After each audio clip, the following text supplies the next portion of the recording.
Assalamualaikum warahmatullahi wabarakatuh. Bismillahirrahmanirrahim. Qala mu'allif rahimakumullahu ta'ala wa nafa'ana bihi wa bi ulumihi fid dharaini amin ya rabbal alamin. Al-Fatihah. A'udzu billahi minasy syaithanir rajim. Bismillahirrahmanirrahim. Alhamdulillahi rabbil alamin. Ar-Rahmanir Rahim. Maliki yaumiddin. Iyyaka na'budu wa iyyaka nasta'in. Ihdinas siratal mustaqim. Siratal ladzina an'amta 'alaihim ghairil maghdubi 'alaihim waladdallin. Amin. Qala an Abi Umamah Al-Bahili. Kemarin menerangkan tentang orang yang zalim, sehingga ada cerita orang nelayan yang dizalimi oleh airut ataupun polisi gara-gara nyari ikannya dirampas polisi. Artinya polisi tersebut menzalimi terhadap nelayan. Sehingga bahayanya orang yang zalim itu seperti yang diceritakan kemarin bahwa ikan yang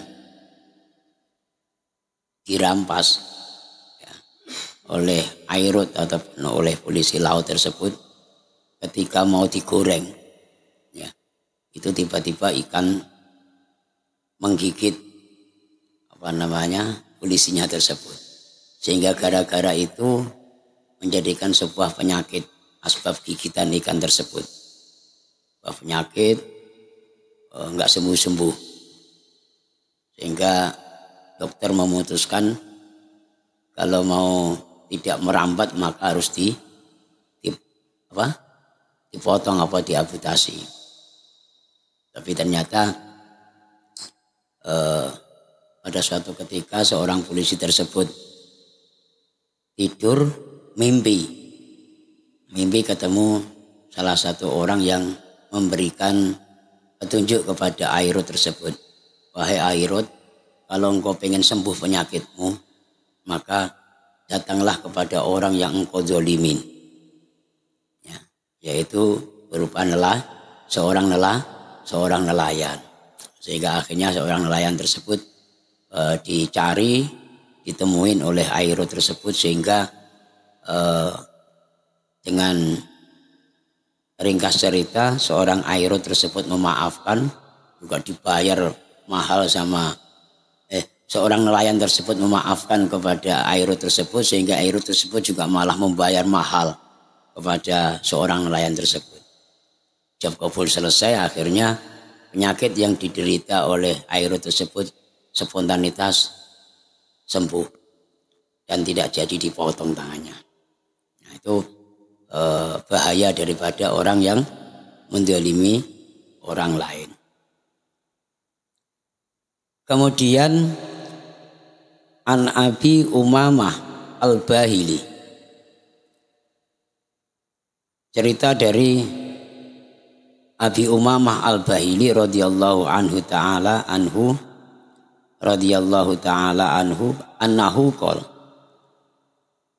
annahu sesungguhnya Abi Umamah qala itu berkata, siapa Abi Umamah?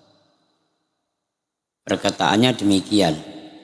Idza tuwfiya ar-rajul wa wudi'a fi qabrihi ja'ahu malakun wa qa'ada inda ra'sihi wa 'adzabahu wa darabahu darbatan wahidatan bimutraqatin lam yabqa udwun minhu illa qata'a wa talahhaba fi qabrihi. Idza tuwfiya, ketika ada seorang laki-laki yang meninggal. Ini cerita dari Abi Umamah. Seorang laki-laki itu meninggal, kemudian dikebumikan, ya. Setelah dimakam, ja'ahu malakun. Maka malaikat datang. Wa qa'ada inda ra'sihi, dan malaikat itu duduk di samping kepalanya si mayat tersebut. Jadi sampai sekarang itu juga seperti itu, Pak. Ketika ada orang meninggal setelah dimakamkan, maka tidak selang lama malaikat itu datang. Dan datangnya itu posisi berada di sebelah kepalanya si mayat tersebut. Wa qa'ata inda ra'sihi. Kemudian wa'adzabahu, dan spontan malaikat tersebut mengazab, menyiksa, wadorobahu, dan memukul kepada si mayat tersebut durbatan wahidatan, dengan sekali pukulan. Dipukul bimitrokotin, dengan mitrokoh itu kalau bahasa Jawanya itu ganden, dengan palu yang besar, ya, dengan palu yang besar atau martil yang besar, atau godem, ya, godemnya Pak Ucok masih besar lagi, ya. Kalau Pak Ucok paling berapa kilo, Pak? 5 kilo ya? Godem 5 kilo itu enggak terukur berapa kilo itu. Ketika seorang jenazah atau seorang mayat tersebut dipukul sama malaikat, lam yabqa udwun min, maka tidak ada sedikit pun anggota badan yang utuh, yang tersisa. Illa qata'a, kecuali pada pretel, pada hancur, watalahaba, dan berantakan. Illa qata'a watalahaba, sama pretel, kemudian berantakan, fi qabrihi, di dalam kuburnya seorang laki-laki tersebut. Jadi ada cerita dari Abi Umamah, beliau mengatakan bahwa ada seorang laki-laki yang meninggal itu setelah dimakam, kemudian didatengin malaikat dan diazab, disiksa oleh malaikat, ya, sampai hancur lebur tulang-tulangnya. Summakila lahu, maka kemudian laki-laki itu berkata, kum biiznillah, ya, laki-laki itu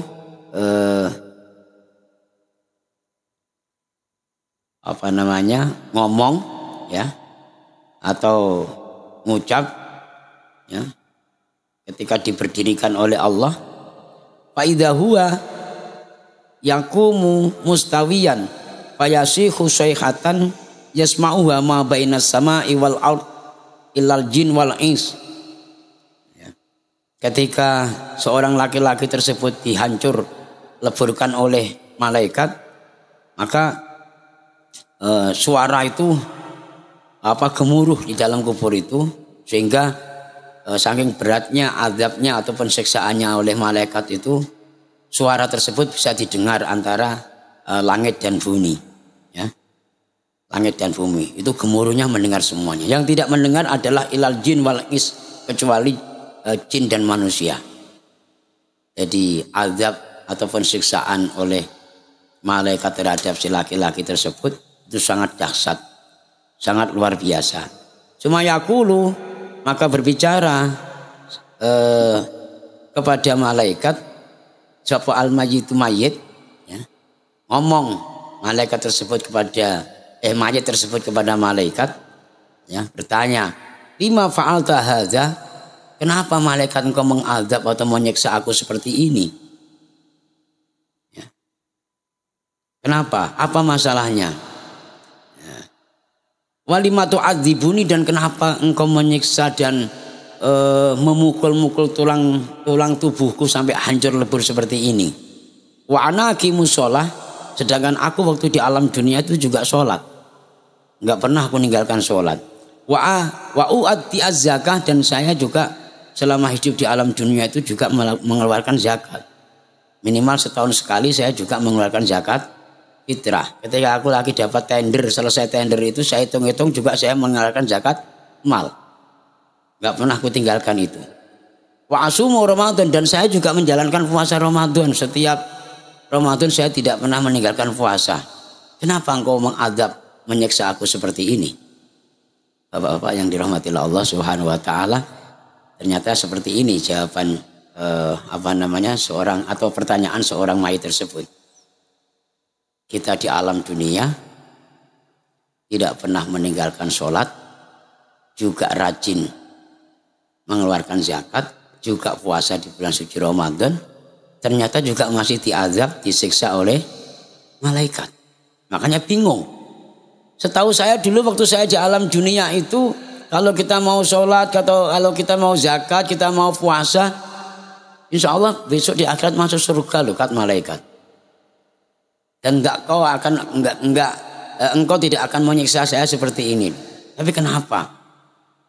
Baru saja saya berbaring di alam kubur sudah kau siksa seperti ini. Fayaqulu maka jawab malaikat itu, u'adzibuka bi annaka mararta yauman bimazlumin. Ya. Oke, saya menyiksa kamu seperti ini, saya diperintah oleh Allah untuk menyiksa kamu. Ya, untuk mengazab kamu, untuk memukul-mukul tubuhmu. Sebabnya apa? Sebabnya pada suatu hari mararta yauman bimadzlumin, engkau berjalan melewatin orang yang terzalimi. Ya, ada seorang yang dizalimin oleh orang lain. Ada orang yang disiksa oleh orang lain. Ada orang yang dihina oleh orang lain. Diejek dan dicaci maki sehingga dipukul-pukul. Wa huwa yastaghisu bika, sementara mereka itu memohon pertolongan kepada kamu. Tolong bang, aku lagi dipukulin orang ini, aku lagi dihina oleh orang, aku lagi didolimin oleh orang lain ini. Ya. Falam tuhisku wa shallaita yauman walam tatanazzahu min baulika. Walam tuhishu, dan engkau tidak menolongnya. Jadi ternyata azab yang diberikan kepada si mayit tersebut, malaikat yang menyiksa seorang mayit tersebut, walaupun toh mereka di alam dunianya itu rajin sholat, ia puasa, ia zakat, gara-gara tidak mau menolong orang yang didolimin orang lain, maka hukumannya seperti itu, disiksa oleh malaikat. Ini bapak-bapak yang dirahmati Allah Subhanahu wa taala, kalau kita evaluasi di zaman-zaman sekarang ini, kadang sering itu terjadi. Modus di mana-mana. Ya. Sehingga kadang-kalanya kita tidak bisa membedakan apakah itu modus atau sungguhan. Bisa jadi ketika Bapak pulang dari pengajian ini, mungkin ada orang yang terdolimi orang lain, tabrak lari misalnya, ya kan? Katakanlah Pak Ucok atau Pak Kisin atau Pak Irul pulang dari pengajian mau ke Tanjung Piayu, ya, di tengah jalan tiba-tiba ada seorang bapak-bapak atau seorang anak muda yang tergeletak di tengah jalan akibat tabrak lari. Karena seringnya ada modus yang seperti ini, begitu ditolong malah apa? Menusuk, ya kan? Akhirnya kita malah dirampok karena dia pura-pura, betul nggak Pak? Ada nggak seperti itu? Sudah banyak di Batam ini, sudah banyak kejadian-kejadian seperti itu. Akhirnya kita apa? Kita tidak mau menolong. Karena khawatir kalau itu modus perampokan, modus pembegalan dan lain sebagainya.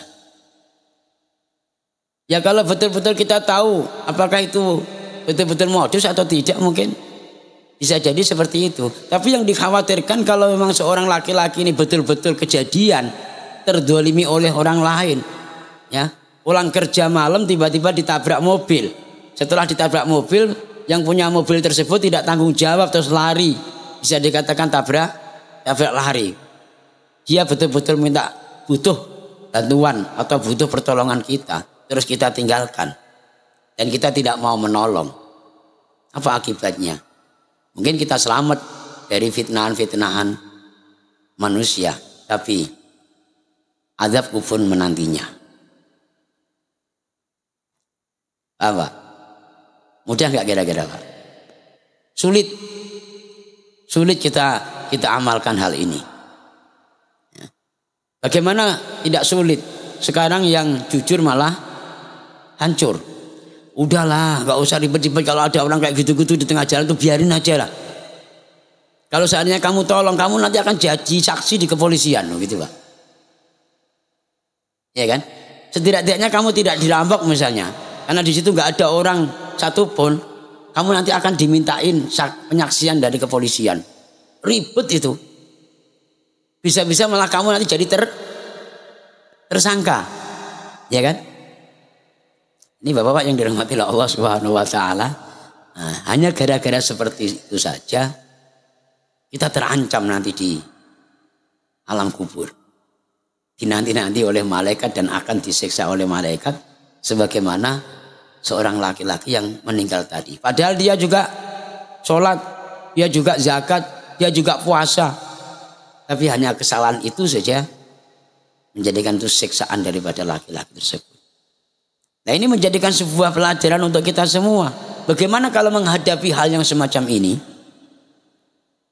Dalam tauhid itu diajarkan bahwa segala sesuatu itu tidak bisa lepas daripada sifat kodratnya Allah.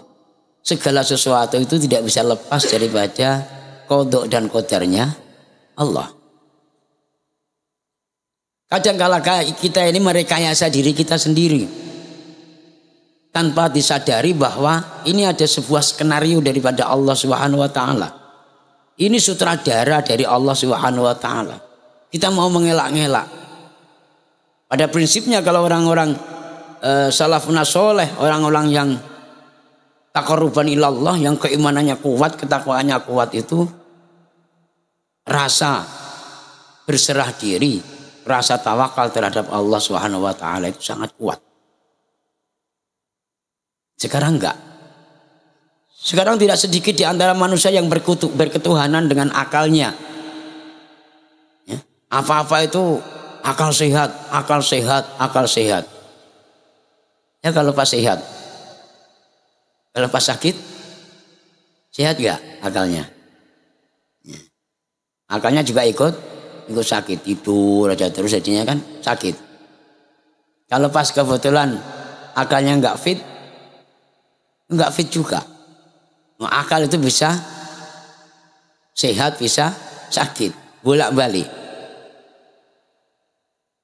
Tanpa kita sadari bahwa kita ini adalah sebuah wayang, sebuah boneka yang dihiasin oleh Allah dan diberikan remote, diberikan baterai oleh Allah. Pemegang remote yang sesungguhnya adalah Allah. Ini loh bapak-bapak yang dirahmati Allah Subhanahu Wa Taala. Ini sebuah ilmu, sebuah pelajaran, ilmu ketauhidan yang harus kita kuatkan. Pada prinsipnya kalau kita akan mengalami sebuah kecelakaan, akan mengalami sebuah musibah, maka tidak ada satu amaliyah apapun yang bisa menolaknya. Kalau Allah sudah menghendakinya. Kita boleh ngatur, kita boleh masang master plan. Kita juga bisa memplanning. Begini, begitu, begini, dan begitu. Harusnya seperti ini, harusnya seperti itu. Tapi ingat, innallaha yaf'alu ma yasha wa yahkumu ma yurid wa la yus'alu amma yaf'alun. Allah berhak untuk berbuat sesukanya. Allah berhak untuk melakukan apa saja, menghakimin apa saja, menghukumin apa saja. Bahkan orang yang baik Allah berhak untuk masukkan neraka. Orang yang tidak baik Allah berhak untuk masukkan surga. Wala yus'alu amma yaf'alun, dan tidak ada satu manusia pun yang bisa meminta terhadap Allah tanpa kehendaknya. Kita juga sama. Ini yang berkaitan dengan adanya hakikat. Kalau itu tidak kita tanamkan di dalam diri kita, maka nantinya kita akan dirajain oleh akal kita. Apa-apa yang tidak masuk akal tidak percaya. Apa-apa yang tidak masuk akal tidak mau melakukannya. Apa-apa yang tidak rasio tidak mau mengerjakannya. Sehingga akan mendewa-dewakan akal. Bukan berarti kita tidak boleh memikir, ya, menggunakan akal kita. Akan tetapi yang paling terpenting adalah rasa tauhid yang ada di dalam kalbu kita, yang ada di dalam diri kita kepada Allah Subhanahu wa taala sangatlah kuat. Karena kita tidak bisa lepas daripada qada dan kodratnya Allah Subhanahu wa taala. Sehingga kalau orang yang betul-betul sudah bisa tawakal terhadap Allah, merasa bahwa disetir oleh Allah, digerakkan oleh Allah, diperbuatkan oleh Allah, tidak ada sedikit pun ketakutan. Tidak takut apa saja. Ya. Maka diberikan perumpamaan, diberikan percontohan oleh Allah Subhanahu wa taala yang diabadikan di dalam Al-Qur'an itu seorang wali-wali Allah. Ala inna awliya Allahi la khaufun alaihim walahum yahzanun. Seorang wali-wali Allah itu enggak ada yang takut. Ya, enggak takut apa-apa. Kecuali hanya takut kepada Allah. Artinya takut kepada Allah itu imtisalu awamirillah wajtinabu nawahi.